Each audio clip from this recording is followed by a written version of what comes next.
Distributory work shall be deleted.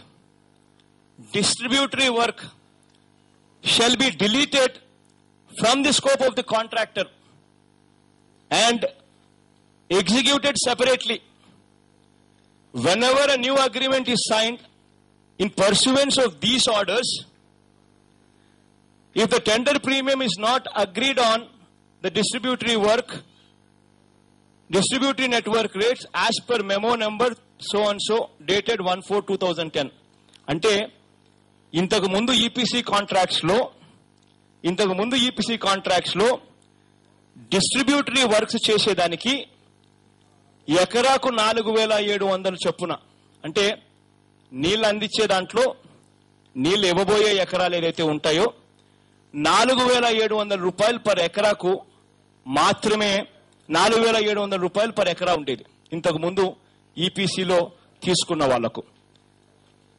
దాన్ని ఇవాళ మనం ఈ డిస్ట్రిబ్యూటరీ వర్క్స్ మీకు ఇష్టం లేకపోతే మీరు చేయాల్సిన పనే లేదు, మీరు పక్కకు తప్పుకోండి కావాలంటే, లేదు ఒకవేళ మీరే చేస్తాము అని అనుకుంటే ఇప్పుడు 2010 రేట్ల ప్రకారం 10,500 పర్ ఎకరాకు మీరు తీసుకోవచ్చు అని అంటున్నారు. అంటే పాయకం అంటే నీళ్లు పంపించే దాంట్లో ఎంతైతే చేస్తారో, ఎంతైతే నీళ్లు దాని డిస్ట్రిబ్యూటరీ వల్ల మేలు జరుగుతుందో దానివల్ల ఎకరాకు 10,500 వరకు మీరు తీసుకోవచ్చు. మీరు చేయాలనుకుంటే 10,500 దాకా కూడా మీరు చేసుకోండి అని చెప్తా ఉన్నాడు. ఇంకా ఏం చెప్తా ఉన్నాడంటే, మీకు ఇష్టం లేకపోతే మీరు మానేసేయండి, పర్వాలేదు, నేను ఒప్పుకుంటాను అంటున్నాడు. అంటే ఇవాళ ఆ ఈపీసీ కాంట్రాక్టర్లు వదిలేస్తే, ఒకవేళ చేస్తే 4,700 పర్ ఎకరా ఉండేది 10,500 పర్ ఎకరాకు చేసే వెసులుబాటు. ఒకవేళ వాళ్ళు వదిలేస్తే ఇవాళ కొత్తగా మనం టెండర్లు పిలిస్తే ఇవాళ ఎస్ఎస్ఆర్ ప్రకారం 2010లో 10,500 పర్ ఎకరా ఉంది. 2015-16కు వచ్చేసరికి 10,500 ఇంటూ 6%, 6% ఇన్ఫ్లేషన్ 5 సంవత్సరాలకు కలిపితే 13,650 రూపాయలు పర్ ఎకరా అవుతుంది. అంటే ఇవాళ మనం టెండర్లు పిలిచి ఆ డిస్ట్రిబ్యూటరీ వర్క్స్ వేరే వాళ్ళకి ఎవరికన్నా కొత్త వాళ్ళకి ఇస్తే వాళ్ళు 13,650 రూపాయలు పర్ ఎకరా మినిమం కోట్ చేస్తారు. ఎక్కడ 4,700 పర్ ఎకరా, ఎక్కడ 13,650 రూపాయలు పర్ ఎకరాకు సమానంగా కోట్ చేయడం. అంటే ఇవాళ డిస్ట్రిబ్యూటరీ వర్క్స్ కన్నా పిలిస్తే టెండర్లు 190% ఎస్కలేషన్ జరుగుతుంది. ఇది ఈపీసీ కాంట్రాక్టర్ల పరిధి. వాళ్ళు ఖచ్చితంగా చేయాల్సిన అగ్రిమెంట్స్ ఉన్నాయి, వాళ్ళతో చేయించుకోవాల్సింది పోయి వెసులుబాటు ఇస్తా ఉన్నాడు చంద్రబాబు నాయుడు గారు. ఒకవైపున ఎస్కలేషన్, ఒకవైపున డిస్ట్రిబ్యూటరీస్ గురి మీద వెసులుబాటు, మరోవైపున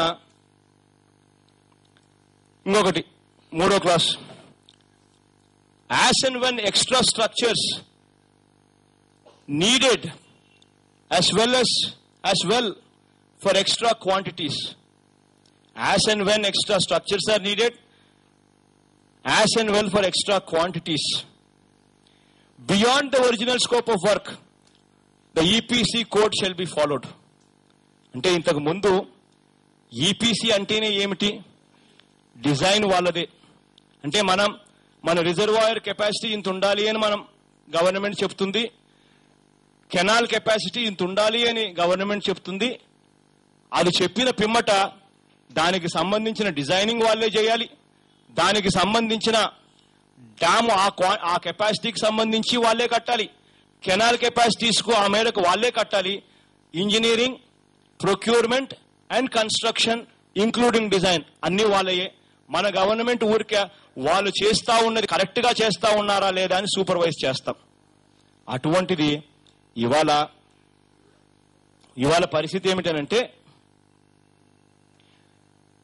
పరిస్థితి ఏమిటంటే now the GO allows payment to EPC agencies for extra quantities beyond the scope of work. అంటే ఎక్స్ట్రా క్వాంటిటీస్ ఎక్కడొచ్చినా it is permissible for beyond extra quantity ఎక్కడొచ్చినా కూడా బిల్లింగ్ కు పర్మిసిబుల్ లిమిట్. తర్వాత whenever and wherever controlled blasting is needed or has been resorted to to beyond what is permitted in the contract shall be allowed by the state level standing committee and high powered committee as per actual ground situation and as per recorded evidence. దీని అర్థం the scope of EPC contracts included earlier cost of dewatering, controlled blasting if felt necessary during the execution of work. It was EPC లో వాళ్ళదే రేట్లే మారవు. కానీ ఇవాళ వీళ్ళు ఇచ్చిన దాంట్లో now the government is allowing extra payment for dewatering, controlled blasting, which will definitely result in financial burden to the government of AP. ఇటువంటిది మనకు సంబంధం లేకపోయినా ఇవాళ కాంట్రాక్టర్లకు మేల్ చేయడం కోసం తప్పించుకునే అవకాశం నీకున్నా తప్పించుకోవాలి అన్న ఆలోచన చేయకుండా అదే పనిగా వాళ్ళని పిలిచి 2013 నుంచి నేను రేట్లు నీకు ఎస్కలేషన్కి ఇస్తానని చెప్పి చెప్తా ఉన్న జీవో నెంబర్ 22. అంటే దాని అర్థం ప్రతి ఈపీసీ కాంట్రాక్ట్లు ఇవాళ పనిచేస్తా ఉన్న దాంట్లో 60% వరకు what comprises of labor, machinery and other components, 60% of the works will now come for escalation.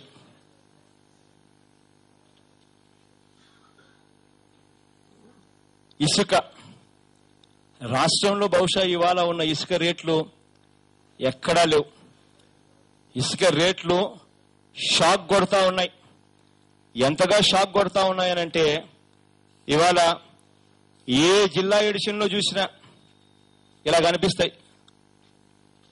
ఈనాడు ఒకరోజు అడ్డుకుంటే 32 ఇసుక లారీల పట్టివేత, అన్నింటా నిబంధనలు అతిక్రమణ, ఆగని ఇసుక అక్రమ రవాణా. ఈనాడు వెస్ట్ గోదావరి ఎక్కడ చూసినా కూడా ఇది కేవలం ఈ పరిస్థితి రాష్ట్ర వ్యాప్తంగా ఇదే పరిస్థితి. ఒకసారి ఇవాళ ఇసుక రేట్లు ఎంత ఉన్నాయి అని చెప్పి ఒక్కసారి చూస్తే షాక్ కొట్టే పరిస్థితి. ఇవాళ ఇసుక మాఫియా ఎలా జరుగుతా ఉంది, ఎందుకు జరుగుతా ఉంది మాఫియా అంటే కారణాలు ఏంటంటే 3 రకాలుగా ఇవాళ ఇసుక మాఫియా జరుగుతా ఉంది. ఒకటేమిటంటే ఒకే డీడీని using the same DD from MeSeva multiple times with proper entry in the logbooks. ఒకే డీడీని మల్టిపుల్ సార్లు ఎక్కువ సార్లు వాడి multiple times with proper entry into log books అన్యాయం చేస్తా ఉన్నారు, మోసం చేస్తా ఉన్నారు, ట్రక్స్ ఓవర్లోడింగ్ చేస్తా ఉన్నారు beyond what is permissible and as per permits given. Loading and running of trucks వాళ్ళకు సంబంధించిన కాంట్రాక్టర్లకి ఇచ్చుకొని వాళ్ళకు వచ్చినట్టుగానే ఓవర్లోడ్ చేసి వాళ్ళకు సంబంధించిన స్థలాలలో దాన్ని దింపేసి ఇష్టం వచ్చినట్టు మాఫియా జరుగుతూ ఉంది. ఇవాళ ఇసుకకు సంబంధించి రేట్లు ఎలా ఉన్నాయనంటే చిన్న ఎగ్జాంపుల్ నేను చెప్పాలి. ఈసారి విశాఖపట్నంలో నేను వచ్చి అడిగా, విశాఖపట్నంలో ఒక లారీ రేట్ ఎంత అని చెప్పి 39,000 అని చెప్పి నాకు చెప్పారు విశాఖపట్నంలో. అసలు ఇక్కడ లెక్కలు చూస్తే ఒక ట్రాక్టర్లో 2.5 TMC 2.5 క్యూబిక్ మీటర్స్ పడుతుంది. 2.5 క్యూబిక్ మీటర్స్ అంటే ఒక క్యూబిక్ మీటర్ వెయిట్ 1.69 టన్స్ అంటే 2.5 క్యూబిక్ మీటర్స్ అంటే ఒక ట్రాక్టర్లో లోడు 4.22 టన్నుల నుంచి 5 టన్నుల దాకా ఒక ట్రాక్టర్ లోడు. ఒక లారీ అంటే కనీసం 3 ట్రాక్టర్లు అంటే 3 ట్రాక్టర్లు ఇంటూ 4.22 టన్సే అని అనుకున్న 13 టన్నులు ఒక లారీ. అంటే దాని అర్థం రేటేమో 39,000 రూపాయలు, ఒక లారీకి కేజీస్ ఏమో బరువేమో 13,000 కేజీలు. అంటే దాని అర్థం కేజీ ఇసుక 3 రూపాయలు అనమాట. బియ్యం ఏమో కేజీ రూపాయలకు దొరుకుతా ఉంది, ఇసుక కేజీ 3 రూపాయలు విశాఖపట్నంలో దొరుకుతా ఉంది. ఇవాళ ఇసుక రేటు 10 నెలల కిందట కన్నా ఇవాళ 3 రెట్ల నుంచి 5 రెట్ల రేట్లు ఎక్కువ పెరుగుతా ఉంది. గతంలో 1,000 రూపాయల నుంచి 2,000 రూపాయలు ఉంటే ఇసుక గతంలో 1000 రూపాయలు 1000 రూపాయలు చిల్లర ఉంటే ఇసుక ఇవాళ 3000 నుంచి కొన్ని జిల్లాలలో 5000 దాకా ఉంది. ఇది ఇసుక పరిస్థితి. చంద్రన్న కానుక, చంద్రన్న కానుకనా ఇది చంద్రన్నకు ఇచ్చిన కానుకనా అనేది నిజంగా కూడా ఆలోచన చేయాలి. ఎందుకనంటే టైం లేదంటారు, వాళ్ళ ఇష్టం వచ్చిన రేట్లకు ఫైనలైజ్ చేసేస్తారు, నామినేషన్ పద్ధతిలో ఇచ్చేస్తారు. నీకు నిజంగానే సంక్రాంతికి ఇవ్వాలి అని ఉంటే ఎందుకు టైం తీసుకొని 3 నెలల కిందటనే ప్లాన్ చేసుకుని ఎందుకు నువ్వు టెండర్లను పిలిచి ఎందుకు L1 వచ్చినోనికి ఎందుకు ఇవ్వడంలా? నామినేషన్ పద్ధతిలో నువ్వు ఇచ్చింది ఏమిటంటే కందిపప్పు 1/2 కిలో మార్కెట్ ధర 68 నుంచి 70 రూపాయలు ఉంటే చంద్రన్న ధర 79.60 తనకు సంబంధించిన వాళ్లకు ఇచ్చుకున్నాడు డైరెక్ట్ గా. నెయ్యి కేజీ 300 మార్కెట్ ధర ఆ రోజు విజయ డైరీ ధర ఆ రోజు ఇచ్చిన రేటు ఒక్కసారి గమనిస్తే 320 నుంచి 375 రూపాయల్లో విజయ డైరీ, మిగిలిన డైరీలు అన్ని కూడా ఆ రోజున్న రేట్లు. చంద్రన్న ధర 499 నుంచి వాటి కలిపితే 575. ఒక్కొక్కసారి వాటి కలిపినామని వీళ్ళే చెప్తారు, ఒక్కొక్కసారి కలపలేదని మళ్ళీ వీళ్ళే చెప్తారు. చివరకు నెయ్యి పరిస్థితి ఏమిటంటే డైరెక్ట్ గా హెరిటేజ్ అనే తన సంస్థకు కూడా డైరెక్ట్ గా చెక్ ఇచ్చేశాడు. హెరిటేజ్ కి ఇచ్చేశాడు, తన కొడుకు కంపెనీ తన భార్య కంపెనీకి చెక్ ఇచ్చేశాడు. నామినేషన్ పద్ధతిలో 499 నుంచి 575 రూపాయలకు హెరిటేజ్ కి, మార్కెట్ ధర 320 నుంచి 375 ఆ రోజుల్లో. అది కూడా క్వాలిటీ సరిగ్గా లేదు. బెల్లం మార్కెట్ ధర 30, చంద్రన్న ధర 39. చివరకు గిఫ్ట్ సంచులు మార్కెట్ ధర 5 నుంచి 6 రూపాయలు, చంద్రన్న ధర 11 రూపాయల 60 పైసలు. మళ్ళా చంద్రన్న బొమ్మ కూడా.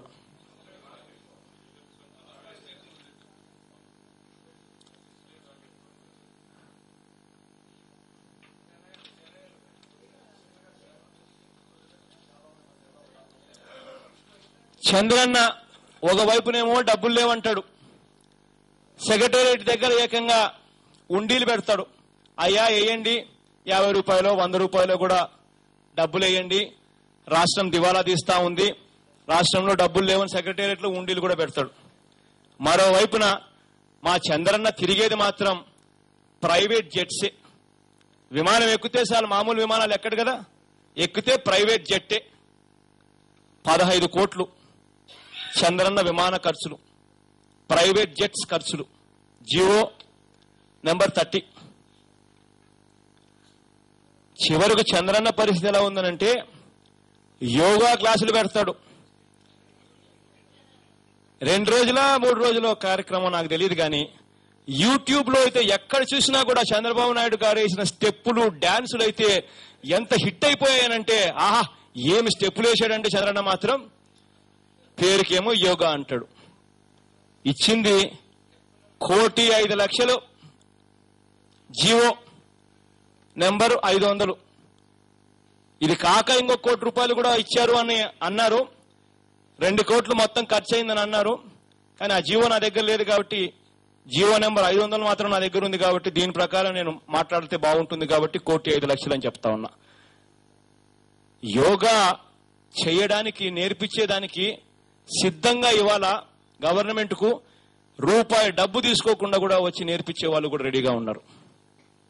కానీ మరి చంద్రబాబు నాయుడు గారు 1 కోటి రూపాయలు 2 కోట్లు 2 రోజుల పాటుకు తనకు, తన మంత్రులకు, తన మేయర్లకు, తన అధికారులకు అట డాన్సులు వేయడము, స్టెప్పులు వేయడము నేర్పించిన దానికి బహుశా అయ్యుండొచ్చు. డబ్బులు లేవని ఒకవైపు అంటారు, ఉండీలు పెడతారు సెక్రటేరియట్ లో 100 రూపాయలు 200 50 రూపాయలు కూడా వేసినా సంతోషం అని చెప్పి ఒకవైపున చెప్తారు. మరోవైపున 2 రోజులకు 2 కోట్ల రూపాయలు యోగాలో డాన్స్ వేయడం అంట. హైదరాబాద్ లో తన సెక్రటేరియట్ కు మరమ్మతులు ఎన్నికలకు ముందేమో చెట్టు కింద నుంచే నేను అక్కడే పరిపాలన చేస్తా అంటాడు. నా దగ్గర ఉన్న జీవోల మేరకు అయితే చెప్తా ఉన్నా, ఇంతకన్నా ఎక్కువ జరిగిందని అంటా ఉన్నారు. ఉన్న జీవోల మేరకు 20 కోట్ల రూపాయలు ఖర్చు చేసినట్టు జీవోలు ఇవి. టెంపరీగా చంద్రబాబు నాయుడు గారి టెంపరీ ఆఫీసులకు, ఇంకా ఇళ్లకు ప్రమాణ స్వీకారం చేసిన రోజున ఆయన ఖర్చు పెట్టిన దానికి ఇవన్నీ మరో 30-40 కోట్ల రూపాయలు కన్ను మూసుకున్నా కనిపిస్తాయి. ఒకవైపున ఇష్టం వచ్చినప్పుడు డబ్బులు లేవంటాడు. రైతులకేమో ఇన్పుట్ సబ్సిడీ 2013కు సంబంధించి ఇన్పుట్ సబ్సిడీ ఇవ్వండి అయ్యా అని అంటే 2013కు సంబంధించి మాకేం సంబంధం అంటాడు. కానీ కాంట్రాక్టర్లకు మాత్రం ఎక్స్ట్రా పేమెంట్లు ఎక్సెస్ తీసుకునేదానికి 2013 నుంచే కాంట్రాక్టర్లకు మాత్రం డబ్బులు ఇచ్చేదానికి జీవో నెంబర్ 22 రిలీజ్ చేస్తాడు. డబ్బులు లేవంటాడు. ఒకవైపున విచ్చల విడిగా కరప్షన్, విచ్చల విడిగా తిరగడం.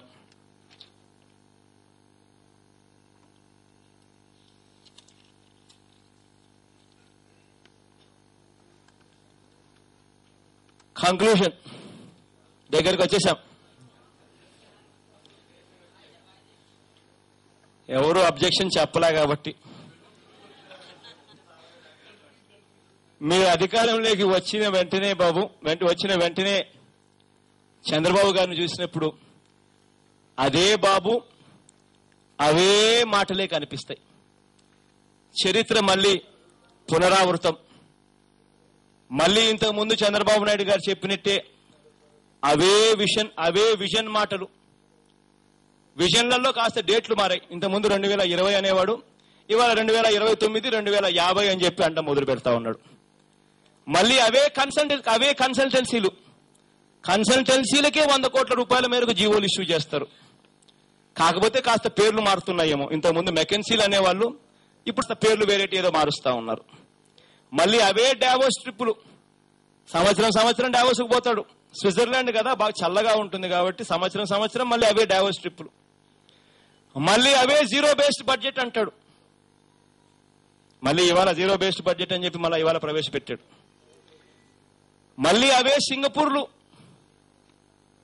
మళ్ళీ అవే లెవెల్ ప్లేయింగ్ మాటలు అని చెప్పి మళ్ళీ అవే అంటారు. మళ్ళీ అవే గ్లోబల్స్ ప్రచారాలు. ఒకే అబద్ధం 100 సార్లు ఎలా చెప్తే అదే నిజమవుతుంది అన్న అదే గోబెల్స్ ప్రచారం. మళ్ళీ ఉద్యోగుల్లో అదే అభద్రతాభావం, మళ్ళీ రైతుల్లో అదే భయం. గతంలో చంద్రబాబు నాయుడు గారివి మళ్ళీ పునరావృతం. వీటి అన్నిటితో పాటు మళ్ళీ అవే రెవెన్యూ డెఫిసిట్లు మళ్ళీ మొదలైనాయి. చంద్రబాబు నాయుడు గారు ఉన్నప్పుడు అంతా 9 ఏళ్ళు రెవెన్యూ డెఫిసిట్, -21,000 కోట్లు ఆ 9 ఏళ్లలో రెవెన్యూ డెఫిసిట్. తర్వాత 10 ఏళ్లు అన్ని, 1 సంవత్సరం రాజశేఖర రెడ్డి గారు అప్పుడే తీసుకున్నారు కాబట్టి దాని తర్వాత వరుసగా రెవెన్యూ సర్ప్లస్లు, రెవెన్యూ సర్ప్లస్లే ఆ 10 సంవత్సరాలలో దాదాపు 10,000 కోట్ల రూపాయలు. మళ్ళీ చంద్రబాబు నాయుడు గారు వచ్చారు, మళ్ళీ రెవెన్యూ డెఫిసిట్లు. మళ్ళీ 10 ఏళ్ల తర్వాత ఆయన పరిపాలనే మళ్ళీ యూజర్ ఛార్జీలు పెంచబోతున్నాడు. మళ్ళీ కరెంటు ఛార్జీలు, ఆర్టీసీ ఛార్జీలు పెరుగుతాయని చెప్పి భయం పుట్టిస్తా ఉన్నారు. భయపడతా ఉన్నాం. బడ్జెట్ అయిపోయిన వెంటనే కరెంటు ఛార్జీలు పెంచుతారని చెప్పి భయపడతా ఉన్నాం. మళ్ళీ చంద్రబాబు నాయుడు గారు అంటారు ఎప్పుడు కూడా సంక్షోభం ఉంటేనే ఆయనకు ఆనందం అట. చంద్రబాబు నాయుడు గారు అన్న మాటలేవి. సంక్షోభం ఉంటేనే ఆయనకు ఆనందం అట. కరెక్టే. అందుకనే రైతుల్లో సంక్షోభం పుట్టించాడు, డ్వాక్రా అక్కచెల్లెమ్మల్లోనూ సంక్షోభం పుట్టించాడు, చదువుకుంటున్న పిల్లల్లోనూ సంక్షోభం పుట్టించాడు, ఉద్యోగం కోసం ఎదుగుతున్న పిల్లల్లోనూ సంక్షోభం పుట్టించాడు, అవ్వాతాతల పెన్షన్లలోనూ సంక్షోభం పుట్టించాడు, హౌసింగ్ లోనూ సంక్షోభం పుట్టించాడు, చివరికి క్యాపిటల్ నిర్మాణం అంటే కూడా సంక్షోభంలో పుట్టించేశాడు. కరెక్టే. గతంతో పోలిస్తే మళ్ళీ అదే వ్యవసాయ రంగంలో జీడీపీలో మళ్ళీ తగ్గుదల. గత సంవత్సరం 9.6% వ్యవసాయ రంగంలో ఉత్పత్తి వృద్ధి రేటు ఉంటే చంద్రబాబు నాయుడు గారు వచ్చిన తర్వాత అదే వ్యవసాయ రంగంలో గత సంవత్సరం 7.94 ఉంటే వ్యవసాయ అగ్రికల్చర్ అండ్ అలైడ్ యాక్టివిటీస్ లో తాను వస్తానే 5.9% పడిపోవడం. అదే వ్యవసాయ అగ్రికల్చర్ అండ్ అలైడ్ యాక్టివిటీస్ లో అగ్రికల్చర్ లో వ్యవసాయంలోనే చూస్తే గత సంవత్సరం 9.6% వృద్ధి రేటు ఉంటే చంద్రబాబు నాయుడు గారు వచ్చిన వెంటనే 0.50% పడిపోవడం. అదే తగ్గుదలే, అదే సమస్యలే. బ్యాంకులు ఇచ్చిన లోన్లలో రైతులకు బ్యాంకులు లోన్లు ఇచ్చే పరిస్థితి లేదు. మళ్ళీ అదే చంద్రబాబు నాయుడు గారి పరిపాలన. ఇవాళ బ్యాంకుల్లో రైతులు బ్యాంకుల్లోకి అడుగు పెట్టలేని పరిస్థితి. 30-40% మించి లోన్లు ఇవ్వలేదు అని చెప్పి ఎస్ఎల్బిసి రికార్డులు చెప్తా ఉన్నాయి. రైతులకు మళ్ళీ అదే పరిస్థితి.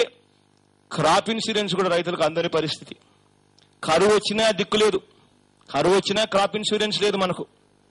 మళ్ళీ చంద్రబాబు నాయుడు గారు అదే పరిస్థితి.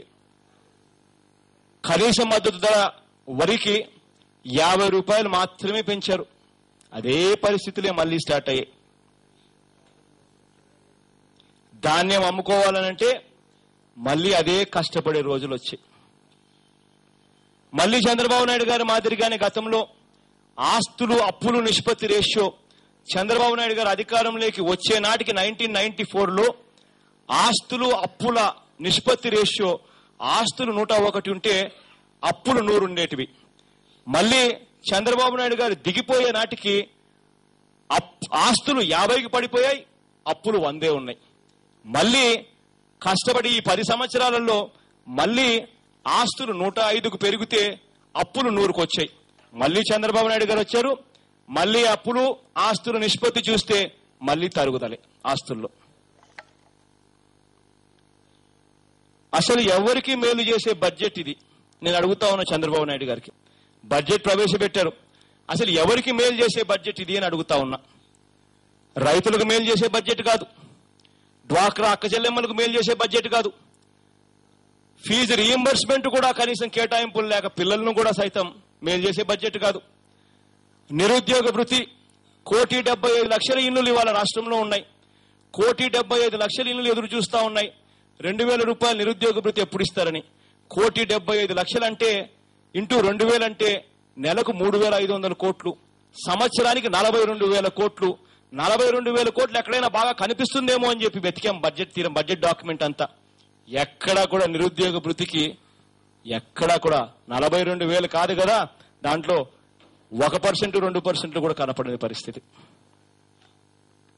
ఎవరికి మేలు చేసే బడ్జెట్ చంద్రబాబు గారు నేను అడుగుతాను. ఒక్క కాంట్రాక్టర్లకు మాత్రమే మేలు చేసే బడ్జెట్ ఇది. ఇప్పటికైనా చంద్రబాబు నాయుడు గారు కళ్ళు తెరిచి ప్రతిపక్షం వినిపిస్తా ఉన్న గొంతును విని చేసిన తప్పులను సవరించుకుని ప్రతిపక్షం కనీసం మాట్లాడే మాటలు విని బడ్జెట్లో సవరణలు చేస్తే రాష్ట్రానికి మంచి జరుగుతుంది. ఇప్పుడు కూడా కనీసం రాష్ట్రంలో జరుగుతా ఉన్న పరిస్థితుల మీద స్పీకర్ పర్మిషన్ ఇవ్వకపోయినా మామూలుగా గత చరిత్రలో ఎప్పుడు చూసుకున్నా కూడా బడ్జెట్ సందర్భంలో ప్రతిపక్షంలో ఏ నాయకుడన్నా ఉండు, చంద్రబాబు నాయుడు గారన్నా ఉండండి, వైఎస్ఆర్ గారన్నా ఉండండి, ఎవరైనా ఉండండి, ఒక్కసారి రికార్డులు తిరిగేయండి. బడ్జెట్ సమావేశాలలో ప్రతిపక్ష నాయకుడు ఈధర్ గవర్నర్ స్పీచ్ అన్నా మాట్లాడతారు, బడ్జెట్ అన్నా మాట్లాడతారు. మాట్లాడిన ప్రతిసారి తరోగా ప్రతి అంశము బడ్జెట్లోని ప్రతి అంశము తగలాలి కాబట్టి కనీసం అంటే 2.5 గంట తక్కువ ఎవరు మాట్లాడరు. అటువంటిది ఈ సమావేశాలలో విపరీతంగా 10 నిమిషాలకు ఒకసారి అడ్డు తగలడాలు, అడ్డు తగులుతూ వస్తూ కనీసం మాట్లాడలేని పరిస్థితి. చివరకు 50 నిమిషాలలోనే 6-7 సార్లు అడ్డు తగిలి చివరకు రైతుల సబ్జెక్ట్ వచ్చేసరికి మైక్ కట్ చేసేసి ఈ రైతుల సబ్జెక్టే మీరు మాట్లాడకూడదు అని చెప్పే పరిస్థితి, దుస్థితి ఈ రాష్ట్ర చరిత్రలో, బహుశా దేశ చరిత్రలో ఎప్పుడూ కూడా జరిగి ఉండదేమో. ఇవాళ జరిగింది. జరిగినా కూడా కనీసం మీ ద్వారా మీడియా ద్వారా అన్న మీరే స్పీకర్లుగా ఈ బడ్జెట్ ప్రజెంటేషన్ను వచ్చి సహకరించినందుకు ప్రతి మీడియా సోదరుని కూడా చేతులు జోడించి పేరు పేరున హృదయపూర్వకంగా కృతజ్ఞత తెలుపుకుంటున్నాను.